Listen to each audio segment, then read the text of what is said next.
तो राम राम जी सभी भक्तों को। कल एक वीडियो डाल दी थी जी मैंने, च्यवन ऋषि के ज़िंदगी की घटना थी एक। तो उन्होंने गौ के बारे में, उनके जीवन से हम जान सकते हैं कि गौ माता का हमारे जीवन में क्या महत्व है। तो च्यवन ऋषि वो कई वक्त एक दो वक्त का आया मेरे दौर है फ़ोन भाई, उसके बारे में समझ में नहीं आई भी वह बात की थी, हमारा समझ में नहीं आई। आप हमने बताओ, तो मैं आज इसके बारे में एक वीडियो बनाऊंगी और उसकी कहानी से बताऊंगी छोटी सी आपने। तो च्यवन ऋषि जी एक बार अपने चेलों के साथ जा रहे थे। च्यवन ऋषि बहुत महान ऋषि हुए हैं हमारे हिंदुस्तान में। तो उन्होंने जल समाधि ली थी 12 साल के लिए।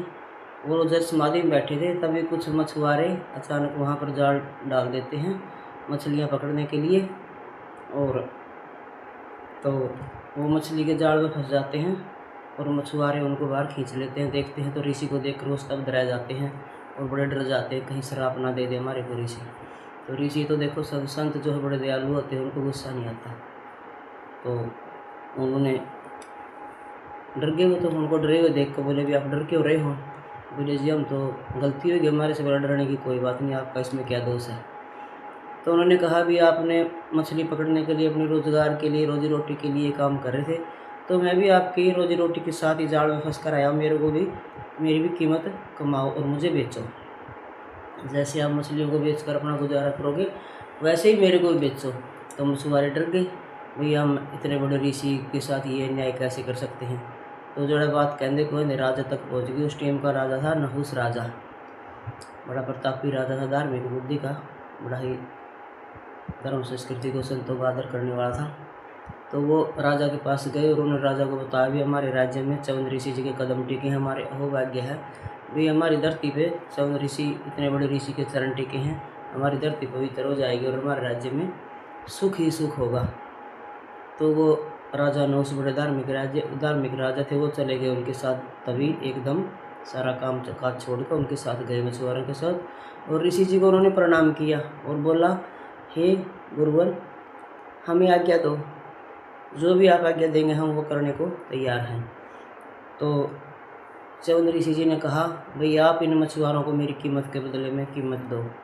तो उन्होंने कहा अपने मंत्रियों से भी 10,000 स्वर्ण मुद्राएं इनको दे दो। तो च्यवन ऋषि जी ने मना कर दिया भी ये मेरी कीमत नहीं है। उन्होंने कहा 1,00,000 मुद्राएं दे दो, तो उससे भी मना कर दिया भी 1,00,000 मुद्राएं भी मेरी कीमत नहीं है। तो इसके बाद उन्होंने कहा भी 1 करोड़ मुद्राएं दे दो। उन्होंने कहा नहीं, 1 करोड़ मुद्राएं भी मेरी कीमत के बराबर नहीं है। मेरा जीवन इतना साधारण नहीं है जो आप इसको धन से तोल सको। तो उन्होंने कहा आधा राज्य तो मना कर दिया, पूरा राज्य तो मना कर दिया।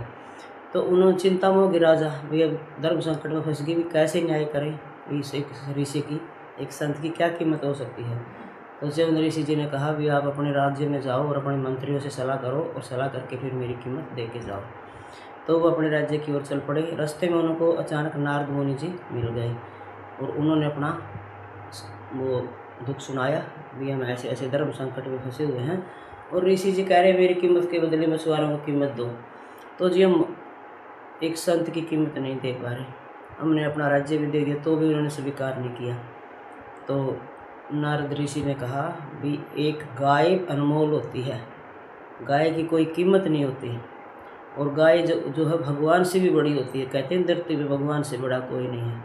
तो हमने संतों के मुँह से सुना है भी गाय भगवान की भी आराध्य है, जिसको नंगे पांव श्री कृष्ण जी चराया करते थे। राधा रानी और श्री कृष्ण जी दोनों की ही गाय आराध्य है, तो इसलिए गाय माता भगवान से भी बड़ी है। तो नारद मुनि जी ने उनको बताया भाई आप एक गौ दे दो ऋषि को। तो नारद जी तो अंतर्धान हो गए, राजा आगे वापस बोले जी समाधान मिल गया, बोला जी मिल गया। तो उन्होंने एक अच्छी सी गाय ऋषि जी के सामने कर दी और ऋषि जी ने एकदम स्वीकार कर ली। उसने अपने सारे जीवन भर की तपस्या, कितनी तपस्या की थी देखो। च्यवन ऋषि बहुत बड़े ऋषि थे। जो सुकन्या थी वो राजा की लड़की थी एक की, मेरे को नाम नहीं याद कौन से राजा थे, मन में फिरन लग रहा है। तो उन्होंने वो मिट्टी में बैठे थे, वो तपस्या करने के लिए बोम्बी चढ़ गई, मिट्टी चढ़ गई सारे शरीर पर। वो कन्या जंगल में खेलने के लिए आ रही थी अपने उनके साथ, काफिले के साथ। तो सुकन्या ने कुछ समझ कर ना, 2 मोती से चमक रहे थे आँखों के राजा के सारे शरीर पर बोम्बी की मिट्टी चढ़ रही थी, कीड़े मकोड़ों ने बोम्बी बढ़ा रखी। तो सुकन्या ने मजाक मजाक में तिनका डाल दिया था उनकी आँख में। और फिर देखो प्रायश्चित के बारे में सुकन्या ने उनके साथ शादी करनी पड़ी थी और उनकी सेवा करके सब कुछ पा लिया था। अश्विनी कुमार ने उनको नवयौवन भी लौटा दिया था, उनका आँखें भी लौटा दी थी। तो चवन ऋषि इतने महान ऋषि थे, तो उन्होंने अपनी सारी ज़िंदगी की तपस्या को एक गऊ के बराबर तोड़ दिया। भाई ये गऊ मेरे से ज़्यादा वो है, भगवान से भी बड़ी है। तो गौ माता का हमारे जीवन में इतना महत्व है। हमारे संतों ने, हमारे भगवान ने गऊ को परम पूज्य माना है, लेकिन आजकल तो कुछ और ही हाल हो गया जी। देखो तभी तो दुनिया दुखी हो रही है। इतने विज्ञान के साधन होते हुए भी कोई सुख नहीं है। सब कुछ पास में है, कोठी है, बंगले हैं, लेकिन उनकी दीवारें इंसान न खाना नाम है, धर्म। इसी कारण गौ माता के बिना घर में गौ होती थी तो नेगेटिव एनर्जी नहीं रहती थी। आज सबके गट में नेगेटिव एनर्जी भरी बैठी है, कोई भी किसी का मन नहीं लगता कहीं भी, निराशा, सिर्फ निराशा। तो ये चवन ऋषि की कहानी थी और उसके ऊपर मैंने एक भजन लिखा था और वो डाला था, तो कईयों के समझ में नहीं आया, तो ये छोटी सी कहानी मैंने सुनाई है। वैसे देखो इनकी संतों की महिमा कोई नहीं गा सकता, लेकिन फिर भी हिम्मत करके छोटी सी कहानी स्टोरी सुनाई है और इससे उस भजन को समझने में आसानी होगी। मन में मेरे पहले आई थी, पहले कहानी डालूँ और फिर भजन लिखूँ, लेकिन पहले भजन लिख दिया मैंने। तो जय गौ माता, जय गोपाल, जय संत भगवान की, बोल साचे दरबार की।